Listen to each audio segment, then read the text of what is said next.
Hey everybody, today we're on at the orchard. The last couple of days we've had staffing weeding around the trees. This time of year the rain finishes, everything starts to dry out, so a good time to clear weeds around the bottom of the trees, and then when the rice straw's ready we'll mulch them up all the way down the lines. We like to cut back to about 1.2 metres, 60 centimetres from the base of the tree, either side, and mulch up to that. That's about a spread of a sprinklers, so we wet this whole area here.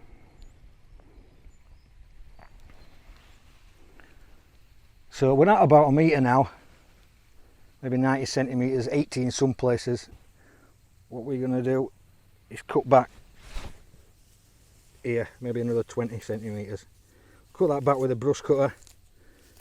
It'll probably have to do it a couple of times before we mulch, and it'll help kill it off to exactly where we want it down the row. We mulch at this time of year, end of wet season, cool season comes in and it sets these trees off to flower. And they'll flower now from now right up until April. When they're flowering, you don't really want to be fertilising the finger lime. It helps fruit to drop and not really a good idea. The best idea is to feed them 2 months before the end of wet season. When they come into flower, they flower, the fruit sets, let the fruit get to about 1 centimetre long, 1.5 centimetres. That's when you start feeding them again. Also, the mulch helps keep the soil nice and moist as the fruit's maturing. Gives you a really high grade fruit. Much better if you just leave them unmulched and let them dry out too much. As you can see now, end of wet season, start of cool season, they start to flower.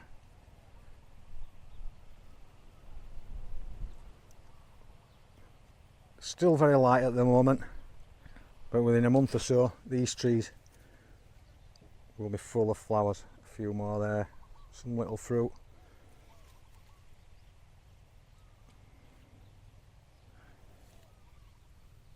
So these trees now at the orchard, these 2 rows are just coming into the 4th year. Now we never let them fruit too much in the early years there. You don't get the good high quality fruit, so we've left a little on as we have customers and we do need fruit. But this year we're going to let these trees go with the flowering.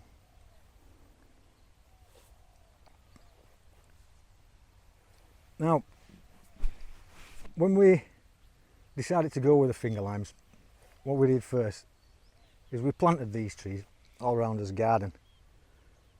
Studied them for a while, learnt about them. Didn't just buy a load of trees and sling them in. We wanted to make sure which ones were the best fruiting, the ones that grow the best. Because there's a lot of varieties that struggle to fruit here and some that don't fruit at all. There's many marked up as varieties that they're just simply not. Some people just graft them, put any old name tag on them and sell them on to unsuspecting people who will then go and buy them, bang them in the ground and waste years of growing and end up losing out in the long run. After 2-3 years of growing in this garden, we picked 6 or 7 of what we thought were the best ones. This side here is Judy's Everbearing. Now this tree will come into flower a little later, around December time. Again, we never let these fruit, and in general they don't give much fruit anyway, the Judy's, for the first 2-3 years. About 4 years they'll start to give you some nice fruit. So that's another good one. for your orchard. We'll go take a look at Colette now because we had some problems growing that one, and I'll let you know how we solved it. Okay, these are our Colette trees. Now the first two in this row, we planted them a year and a half ago because the first row of trees we put in, we bought the rootstock. It wasn't really a good quality. We tried them on Troyer rootstock here, and they just didn't go too well. So we grew our own rootstock. We changed what rootstock we used, and as you can see, a great improvement. These guys going flowering already. I'll let these first two go just to check on fruit quality. Now the rest of the row is a lot smaller. We took all the trees out on the poor rootstock grafted Colette trees. We regrafted, replanted, and now everything's going well. People say this variety can't take the sun, it struggles in the sun, which is just not true at all. They do get terrible mite infestations on this variety. Mites, thrips, you name it. And it sucks all the juice out of these trees, out of the new leaves. They then turn yellow, they start to get dieback, that kind of thing. So you really have to keep on top of them. They can grow well in the full sun, and they do grow well in full sun. It's not a problem at all. It's just getting the right rootstock, good quality grafted trees. Don't go buying cheap Charlie trees. You'll just fail in the end. It's not worth the effort, trust me. We've been doing this for 8 years now, and we work on each variety specifically to get it on its best rootstock. Fertilise them all slightly different. Some need more, some need less, and also you've got to keep up with your sprays on the Colette. For sprays we use wood vinegars, molasses, effective microorganisms, horticultural oils, soaps to help with mites and things. We mix and match dependent on what pests we've got.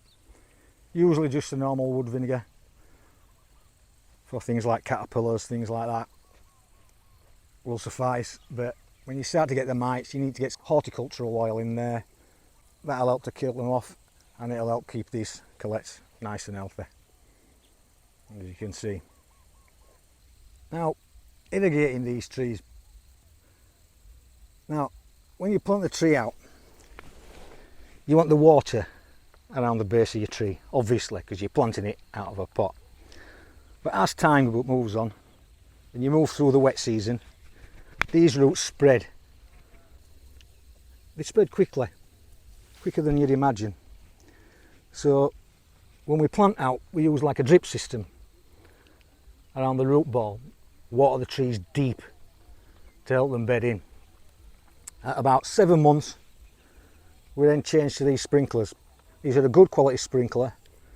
They close when you turn the water off. Insects can't get in, no ants, nothing growing into your sprinklers. They never block, and these sprinklers run at 40 litres per hour.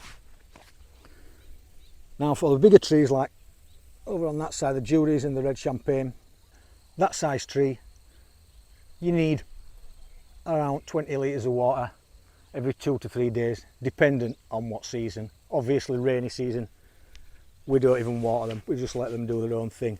So as irrigation hasn't been open for around 5 months. This is the first day we've opened it, so we have to check everything, make sure all the sprinklers are still working, and they all look fine down the row. So like I say, a mature tree, 20 litres of water every 3 days, cool season, and then move it up into hot season about every 2 days, because through hot season is when most of your fruit's ripening up.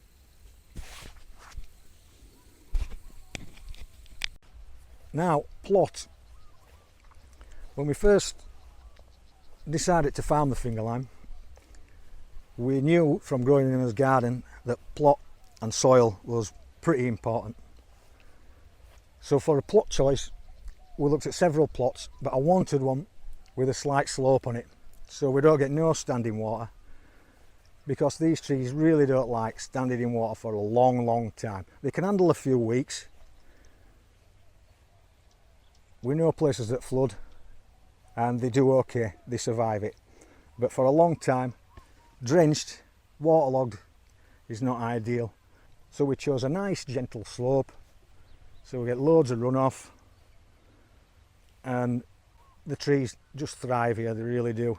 We made a good choice. For our watering, we just dug a simple borehole into tanks, 3 big tanks. Like I say, every tree 20 litres of water. We water 900 trees. We've got 9 rows of 100 trees in 2.5 hours. Minimal cost, very efficient. Been running 4 years now, no issues. Now we use a good quality irrigation pipe. Some people like to use a blue pipe, but you can have issues with that. You not as easy to change when you've buried it all in the ground. So this pipe, this irrigation pipe, runs right down the length of the trees, sprinklers popped in, and then it's usually covered with mulch to protect it. Like I say, we're end of wet season now, so now's the time to mulch. Cover this irrigation pipe up. 4 years already, showing no signs of wear and tear. So if you are cutting next to your trees, put yourself the nylon wire on your brush cutter strimmer. You can whack these all day along with it, it won't go through it, to help protect that. If you do have issues, it's cheap, easy to change. You lay down a full row, 100 trees in a couple of hours. Just pop your sprinkler head in, and that's the way to go with your irrigation.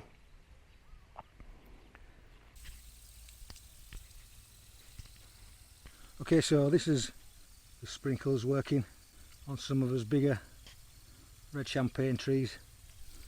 These weeded out now to the 1.2 metres of what we want.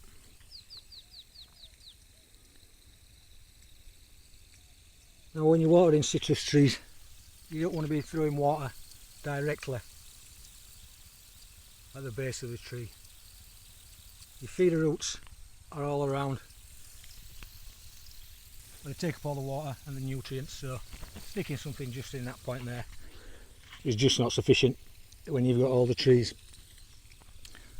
These sprinklers are spread on them of around 1.2 to 1.4 metres. So we'll just run these for 30 minutes. It gives us the 20 litres that these trees really need to keep them nice and healthy.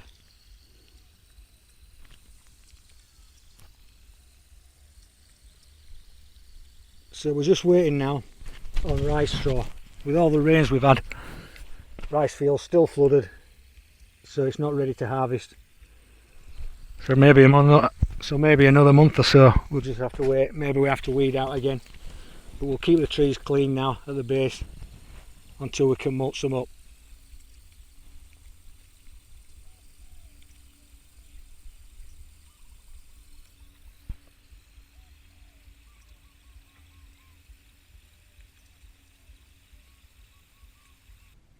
Now another great thing we noticed about this plot when we first came to look at it is the amount of worms that are in the soil. And by mulching, just constantly mulching, cutting the grass clippings onto the trees, we just attract more and more worms, and now we can keep these worms here on the plot. If we mulch around these trees now, the worms will stay in the soil, work that mulch, work the grass clippings, and give us a nice soil. The plot had a nice sandy soil anyway, so that's really why we chose it. Like a sandy loam soil, loads of worms, and the trees grow great in it really. We made a good choice, I think. Now the fruit we get on these trees, because of the plot we've chosen. These are only small fruit I'm showing you. We keep the big stuff on the trees for those customers. Now we get the fruit's beautiful. Try and get in there for the colours. Really nice. Very few seed here. Whether that's to do with the soil, I don't know. We have much more seeds in the fruit from the garden. A few seeds there, but still not many. Really good quality fruit.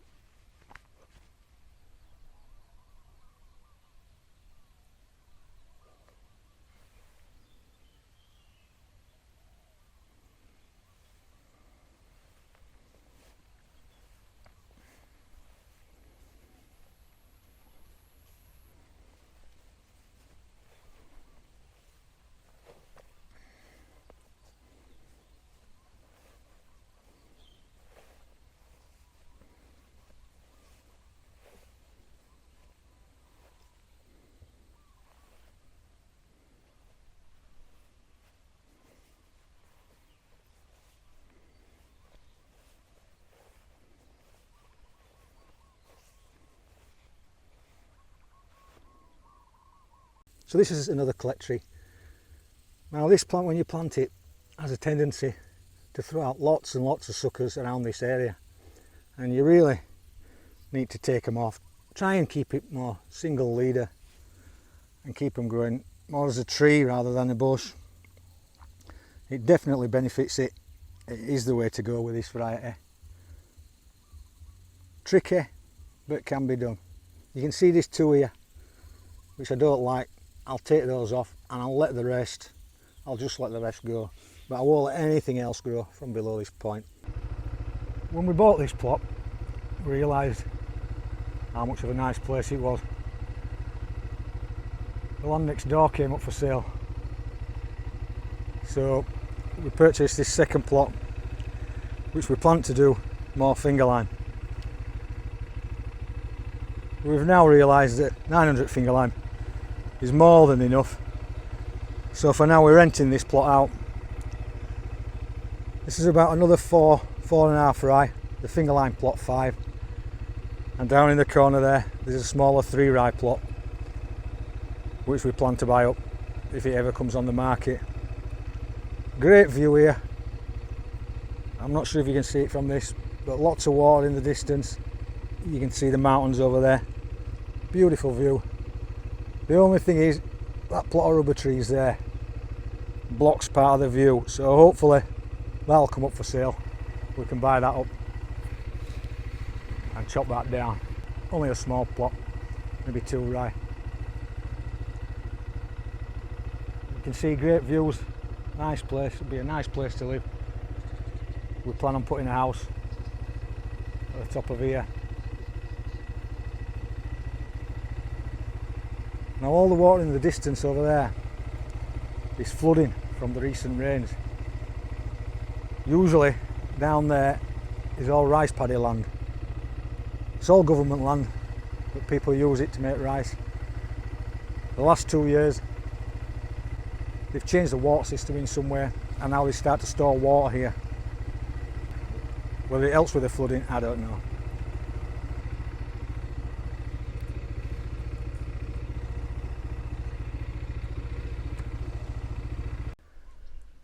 So on the second plot, what we now plan to do is a selection of mandarins, lemons, maybe a few other citrus. On this one, something a little different. At the moment we're grafting all the trees up, so just before wet season next year we'll be ready to go planting this one out. Hopefully we can get that corner one. We plan a small pond in the corner, triangular shaped pond down in the bottom there, and we're just starting off with Davidson plums. We're going to do those on there. I'll give them a go. I've chosen Davidson plums for down there because there's lots of tall trees around there. I'll give the trees good shelter, so I'm hoping those will do well. We've never tried them before. We're just starting to grow them now, like I say. So a bit of a gamble, but that's what we're going to try down there. So if you get plots like this, lots of tall trees around them, don't chop them down, leave them up. Great windbreaks, great shelter. So best just to leave the trees in for windbreaks, etc. Down at the bottom of the orchard now here, these are new red champagne trees. Going really, really well. Again, these are on his own rootstock. You can see the trunks really, really thick, easily able to support the tree. These again on Swingle Citrumello. Fast growing. They're already just over 1 metre. Another year they'll be 2 metres, they'll be fruiting. Again, we've cleared all the weeds and straw from around this. We just dump the weeds, grass around the trees. We'll mow down here now, side discharging all this onto the trees. Cut back with our brush cutter, get the rows nice and straight, and then we'll mulch up these as well. We'll give these bottom ones a feed, as we do expect them to start producing fruit this year, and we don't want them to anyway. Much better to wait another year for these guys.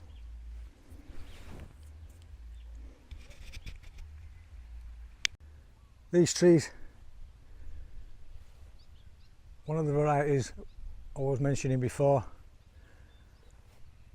not suitable for growing in your orchard. It grew really well for us in the garden, so we just tested 8 or 9 trees at the orchard. It grows super well, really healthy trees. The problem is it never gives us fruit, or has not yet. We have some 6-year-old trees in the garden. They've never fruited. I do expect these to either, but I'll keep them in for another few years, hoping they produce some fruit.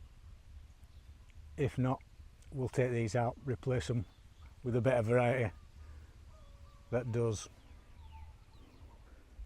Here's another variety, this one Green Crystal.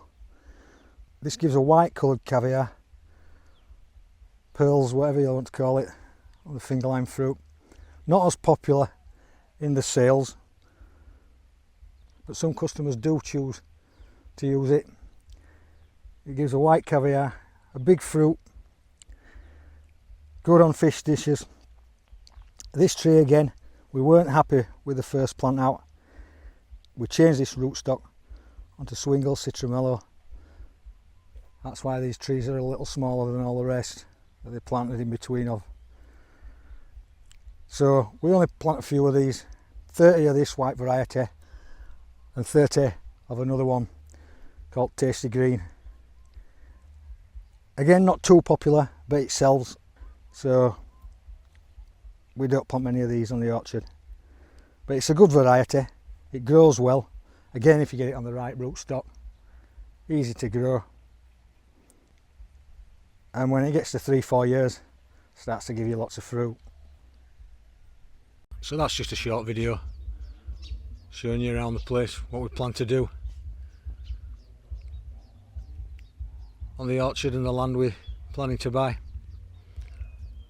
Hope you like the video. If you like it, give us a like, hit the subscribe button, and have a good day everybody. Thanks again for watching.